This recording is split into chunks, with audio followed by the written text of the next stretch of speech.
She's awesome. That's so Blackout 4465 says, let's toss some levity into this heavy week. Question for Tim. Who would you say is the most influential skater of all time?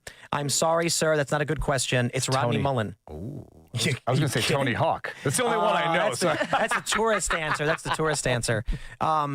Anybody who knows anything knows that Rodney Mullen basically invented skateboarding. Skateboarding as we know it. So, for instance, how do you jump on a skateboard? It's called an ollie. Yes, it is. And that's named for Alan Ollie Gelfand. And what he would do is in pools, he would sort of slash the tail, scooping it in the air and turning. And that's it. That's going up a wall, utilizing gravity to your advantage to spin, and the board would stay stuck to your feet. They thought he was using glue and stuff.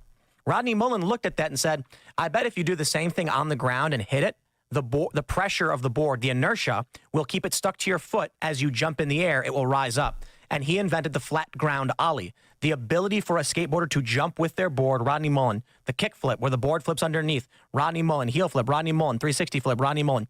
When you watch any skateboarding and you see an individual do any trick in any contest, it is a derivative of Rodney Mullen's tricks that he invented.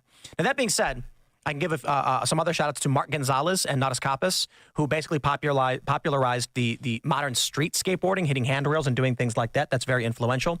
Tony Hawk certainly is influential in his own right. He's actually named several tricks, but he's a vert skater, and so his influence was limited to sort of the end of the 90s, where while he did have a big influence in the early days, he did land the 900 before anybody else, most skateboarders, 90+%, are doing tricks, even on vert, invented by Rodney Mullen.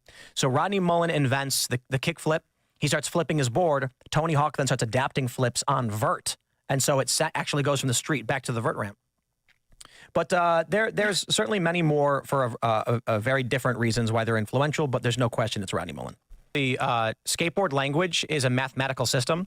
There's two dialects in skateboarding. And one is more like a grunting of a caveman and trying to describe things, and one is a mathematical system. So you could say something like blizzard flip, and any core skateboarder knows what a blizzard flip is. If someone doesn't understand core skateboarding to its utmost degree, you'd have to break it down as a backside 360 with a kickflip. You have to say with it, because if you say 360 kickflip, you're talking about a board flip only. And now you're getting to the math of it. So math skateboarding, you could say something like switch 360 kickflip revert. You're actually word plus word plus word is explaining what it is. Or you can say something like El Nino. El Nino is just the name of a trick, but it's basically shorthand memification of the math. So in describing all skateboarding, you're speaking in a mathematical language. It's actually quite interesting. Is swimming